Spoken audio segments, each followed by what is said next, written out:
ओम नमः शिवाय। जय श्री कृष्ण। दोस्तों, मैं नरेंद्र वर्मा आपका भक्ति स्टोरी ब्लॉग में एक बार से फिर स्वागत अभिनंदन करता हूं और अपने सभी श्रोताओं का और सब्सक्राइबर का बहुत बहुत अभिनंदन करता हूं। दोस्तों, आज मैं आपको बताऊंगा सत्यभामा को कैसे हुए अपने रूप में घमंड। आइए जानते हैं।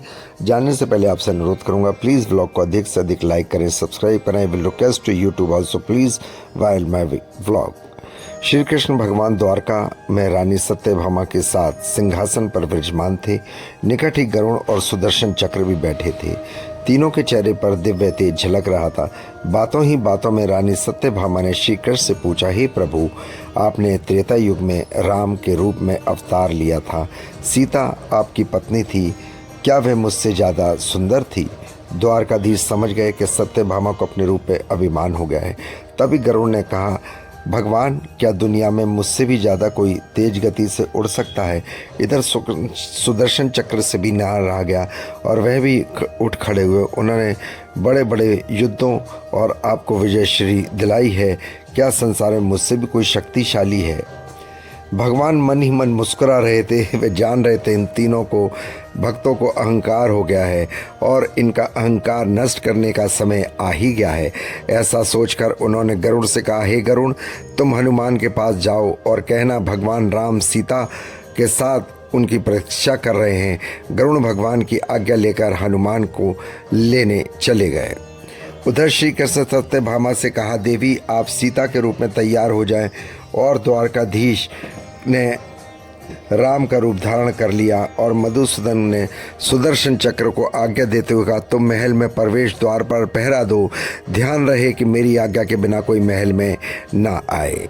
तीनों ने अपना अपना पूरा कार्य करने में जुट गए। भगवान की आज्ञा पाकर चक्र महल के प्रवेश द्वार पर तैनात हो गया। गरुड़ ने हनुमान के पास पहुंचकर, वानरश्रेष्ठ, भगवान श्री राम और माता सीता के साथ द्वारका में मिलने की प्रतीक्षा कर रहे हैं।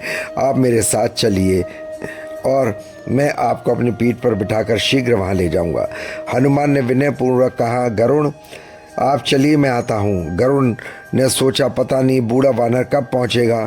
खैर, मैं भगवान के पास चलता हूँ। यह सोचकर गरुड़ शीघ्रता से द्वारका की ओर उड़े और महल पहुंचकर गरुड़ देखते कि हनुमान तो पहले ही उनसे पहले महल में बैठे हैं। गरुड़ का शीश लज्जा से झुक गया।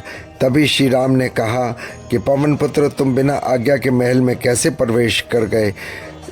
क्या तुम्हें किसी ने प्रवेश पर रोका नहीं? तब हनुमान ने हाथ जोड़ते हुए सिर झुकाकर कहा, अपने मुंह पे सुदर्शन चक्र को निकालकर प्रभु के सामने रख दिया। हनुमान ने कहा कि प्रभु, आपसे मिलने से मुझे इस चक्र ने रोका था, इसलिए उसे मैंने मुंह में रख के आपसे मिलने आ गया, मुझे क्षमा करें। भगवान मन ही मन मुस्कुरा उठे। हनुमान ने हाथ जोड़ते हुए कहा कि प्रश्न किया कि हे प्रभु, आज आपने माता सीता के स्थान पर दासी को इतना सम्मान दे दिया, ये क्यों किया? आपके सिंहासन पर विराजमान है।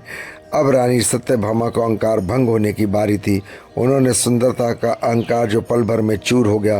रानी सत्यभामा, सुदर्शन चक्र और गरुड़ जी तीनों का गर्व चूर हो गया और भगवान की लीला समझ रहे थे। तीनों की आंखों से आंसू बहने लगे और भगवान के चरणों में झुक गए। अद्भुत लीला है कि प्रभु अपने भक्तों के अहंकार को अपने भक्त द्वारा ही दूर करते हैं। सारे है जीवन में कभी भी अहंकार नहीं करना चाहिए। आज जो आपके पास है वह किसी और के पास होगा। अपने अंदर जरा सा भी अहंकार आने लगे तो ठाकुर जी हमसे दूर हो जाते हैं।